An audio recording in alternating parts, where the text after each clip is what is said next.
Angikhohlwa lapha ngiye-office ngifika lapha khona iy'nsizwa eziwu-2 zizokwenza interview. Mina ngifikile nje ngibizwa abaphathi khona into engizoyenza nje encane yabo ngizogcwasa amapheshana mase ngiyahamba. Ngifike lapha khona iy'nsizwa eziwu-2 zenza interview kufuneka isekretary elilodwa.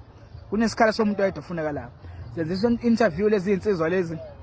Kuqale ngale ibuzwe kuthiwa manje ugcine ushaya umuntu yabo. Le nsizwa hayi enyangeni edlule entathu ithi okay. Kuthiwa manje ubumshayelana. Uthi hayi mina nje angenza iphutha ke.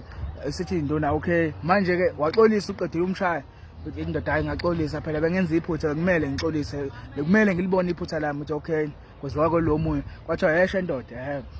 manje awusho ugcine ushaya umuntu uthi hayi insizwa hayi ensuku nembili nje khona ngimbeka isandla silenze sewaphathi okay yini benzeni sethi hayi ngisakhumbula kahle ubenzeni usena ngamshaya nje kodwa nje ngine-short khona into ade yenzile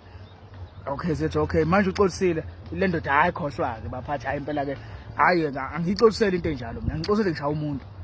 mina ngiyazazi nginengqondo ngeke ngimshayele umuntu into engayenzanga ngoba ngimshayele nje ukhonto ayenzile lokho eyiphutha khona la kageje khona beke ngimsukele ukuthi angisakhumbula benzeni kodwa nje ngoba ngimshayele khona iphutha ade lenzile azanikena amakhanda ingqwe lokho anikena amakhanda baphathi bathi yabona ke wena siyakuthatha ke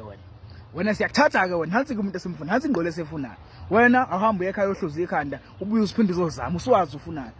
isecurity xolisa isecurity uxoxa uthi wenza umngqwele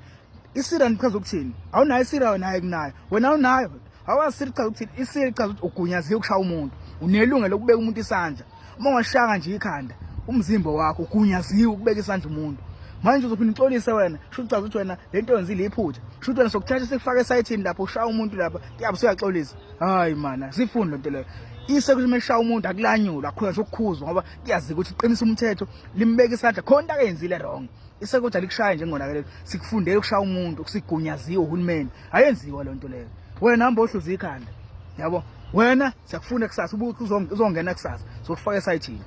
nansi umuntu esimfunayo ingqola ayixolisa xosa uxolisana ngokuthi kubeka isandla bengakusukela ngigule ekhanda mina ingqola ayigule ekhanda mase kubeka isandla ingqola usowunika ayenziwa lento